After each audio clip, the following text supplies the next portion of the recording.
అమరావతికి సంబంధించి న్యాయశాఖ తీర్మానం చేసేసింది. పార్లమెంట్ క్యాబినెట్ అప్రూవ్ చేసి లోక్సభలో, రాజ్యసభలో ఆమోదించడమే.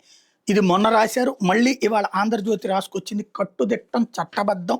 ఇక అమరావతి పార్లమెంట్లో చట్టబద్ధ దిశగా అడుగులు. విభజన చట్టంలో సవరణ కేంద్ర న్యాయశాఖ ఓకే అన్నది. కరెక్టే. ఇదేమి చంద్రబాబు గారి ఇంటి ప్లాన్ కాదు, లేకపోతే లోకేష్ గారికి సంబంధించినటువంటి ఆస్తి ప్లాన్ కాదు. ఈ రాష్ట్ర ప్రజలకు సంబంధించినటువంటి అంశం. అమరావతి ఇప్పుడు ఈ చట్టబద్ధత ఉట్టి పేరుకే, ఊరికే. ఊరైతే 29 గ్రామాల ఊరా, లేకపోతే సిఆర్డిఏ పరిధి మొత్తం ఊరా?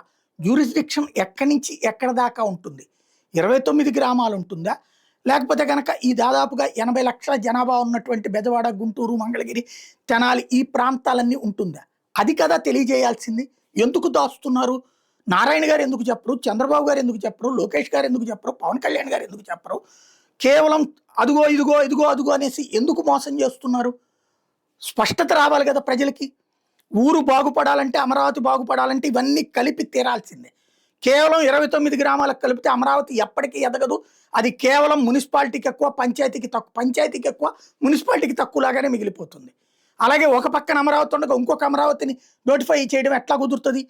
ఆ అమరావతిని కూడా దీంట్లో కలపాలి, దాని పేరన్నా మార్చుకోవాలి. లేదా పక్క పక్కన అమరావతి అంటే ఒక అయోమయం ఉంటుంది. అమరలింగేశ్వర స్వామి టెంపుల్ ఉన్న అమరావతి అక్కడ ఉండగా పక్కనిది. కాబట్టి ఈ కన్ఫ్యూజన్స్ అన్నిటిని ఎందుకు పరిష్కరించుకోరు? ఎందుకు ఆలోచించరు? ఎందుకు సమాధానం చెప్పరు? ఎందుకు జవాబుదారీగా ఉండరు? ఒక్కసారి ఆలోచించండి ఇప్పటికైనా.